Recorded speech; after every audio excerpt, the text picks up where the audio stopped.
Better than you think. Nice enough to join us. Outstanding writer for The Athletic. He covers the Jazz. He just wrote a fascinating commentary when it comes to tanking. The Jazz are doing what a small market NBA team should. Tony Jones back with us. How are you today, Tony? I'm good.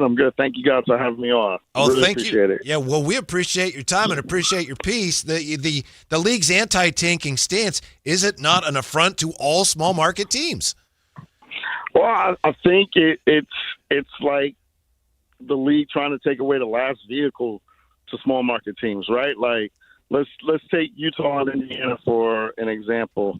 You know, are they attracting the major free agent? You know, I know Utah's signed some free agents in the past, like they got Bojan Bogdanovic, ironically from Indiana. They got Carlos Boozer from another small market in Cleveland. You know, so, but on the whole, they're not signing, you know, LeBron's not saying, hey, I want to go play in Utah, or I want to go play in Sacramento, or I want to go play in Indiana. You know, so in a lot of cases, you know, the best way for a small market team to get a premier player on their roster is to control their draft pick. And by controlling their draft pick, that means tanking because, you know, on the whole, the premier talents of a drafter are near the top of a draft. I mean, there are obviously exceptions to every rule, but, you know, unless you're Denver and you get Nikola Jokic and he turns into a generational guy, you know, you're trying to get the best guy in the draft. And, you know, those guys are at the top of drafts. Tony, could we look at this and say, all right, OKC and Detroit are the 1 seeds this season. Last season it was OKC and Cleveland.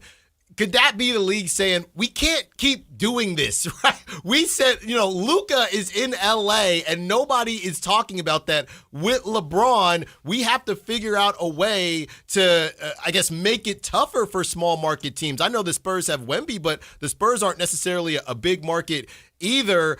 Could this be the league saying that small market teams, too many of them, have been doing this properly?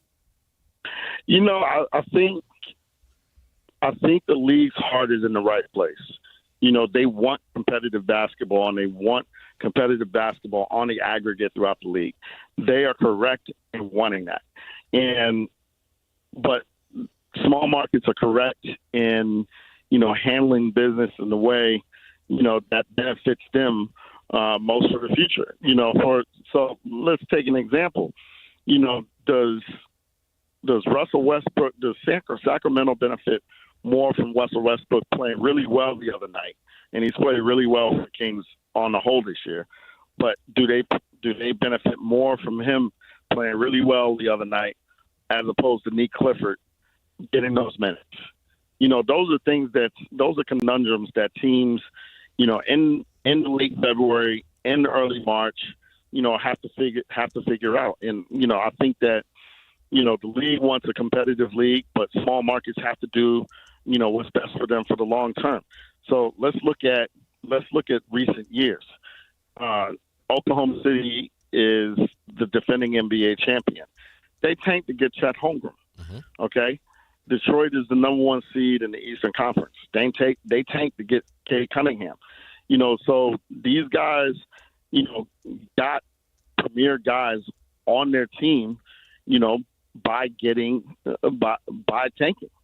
You know, so it's one of those things where, you know, if it's the best, you know, and the best thing for you in a business sense, then you got to do it. And it's just my opinion that I think the league, you know, should suck it up and just realize that there's going to be a certain amount of tanking every year. And, you know, and that, you know, what do we want? We want parity. The NFL thrives on parity. It's the reason why it's one of the reasons why it's the number 1 sport in the world in terms of fan interest. You know, so I think that the NBA can learn a little bit, you know, from the NFL in terms of having parity, in terms of it, you know, not being so predictable who's going to win a championship on a given year. And last year, I thought it was pretty unpredictable who was going to win. It turned out to be Oklahoma City and Indiana, and it turned out to be a great 7-game series.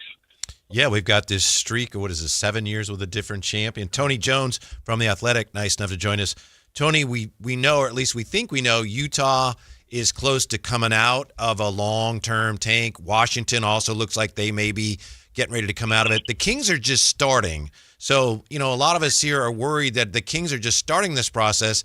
And then, depending on how radical reform is, the whole process may be halted by the NBA depending on how they approach this offseason. How radical do you think reform might be, lottery reform might be this offseason? I think there'll be some changes made, but I don't think that it'll be, as radical as people think. I think the league made it really tough in 2019 when they changed the lottery odds. Yeah. And ironically, that's why more teams are tanking now because, Utah finished with the worst record in the league. And before 2019 would have had, a 66% chance to get the number one pick. And guess what? They fell to the fifth pick. The Washington Wizards were the number 2 team in the league last year in terms of worst record. They fell to the 6th pick, while the Jazz fell to the 5th pick. So because of the flattened lottery odds, and because teams are falling, that begat more tanking, if that makes more sense. Yep. So, I think the one thing that I will say about to Sacramento fans is, take advantage of this draft. This is a one-of-a-kind draft. I think it's the best draft since 2003, the LeBron James draft. And, if you're anywhere in the top 3 or 4 picks, you're going to get a guy who I think has a chance to be a Hall of Fame level talent. You're either going to get, if you're anywhere in the 4 picks, you're either going to get Darren Peterson, A.J. DeBanza, Cameron Boozer, or Caleb Wilson. All 4 of those guys have a chance to be all-star year after year after year after year after year. So, if this is not, the Cooper Flag draft where you get Cooper Flag and, as good as, Con Knipple, VJ Escom, and Dylan Harper have been, it's still Cooper Flag. This draft has multiple franchise-level talents, and I think that if you're the Sacramento Kings, you're in a good position to snag one of those guys. Tony, one thing that made me very, very uncomfortable was when the league came down and got on the Jazz and fined the Jazz because they were leading going into the fourth quarter and guys didn't play. Will the tank rules, you think, stop that haphazardness of, hey, well, you were leading and it went viral on Twitter that nobody played? The Jazz won one of those games, Tony. It made me very uncomfortable because if you're somebody like me who's a habitual line stepper, well, you know what? Next game, you're playing 1 minute of the fourth. Now what are you going to do, Adam? Are you going to say, well, you played 1 minute, you got, what is the line there? I don't know, Tony. It made me very uncomfortable. Do you think that these rules will stop that and there will be at least some guardrails? Because I did not like that type of, those type of fines at all. I think anything short of we're just going to scrap the draft is there's going to be some kind of tanking involved. And, so the answer is I don't think that the league can do anything to completely eradicate it. So, what are we really talking about here? The Jazz were not happy with being fined. They thought that they were picked out. They thought that, they were, treated as low-hanging fruit. And here's the thing, they aren't the first team to ever sit their players in the fourth quarter with the intention of losing the game. I saw the Toronto Raptors do the same thing last year. And ironically, the Toronto Raptors won that game because Jacoby Walters hit a 3 at the buzzer. And, it was funny. I had a little fun on Twitter. I was like, well, Jacoby Walters is going to get cut next day by the Toronto Raptors. And, of course, it was all in jest. But, that's the kind of thing, that happens. That's the kind of jokes that happens when, you go around and you tank. So, they're not the first team to do that. They're not the first team, to do the load management thing on the injury report.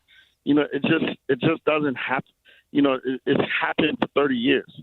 The San Antonio Spurs set up an entire dynasty in 1997 by tanking for Tim Duncan. And that tank race, Rick Pitino tried to tank for Tim Duncan and ended up with like Ron Mercer or Chauncey Billups or somebody like that. You know, so it's been going on for years and years and years and years, and it's been going on for decades. I think that the biggest change right now is that the league has embraced gambling, whereas three decades ago the league hadn't embraced gambling. So I think that there's just a little bit of a different thing there, you know, in terms of that. Absolutely. It's a great piece in The Athletic. When it comes to tanking, the Jazz are doing what a small market NBA team should, by Tony Jones. Tony, thank you very much. We appreciate it. Have a great weekend, and we hope to talk to you again soon. No problem. Thank you for having me. Yeah, when we come back, the state of the Kings tank next.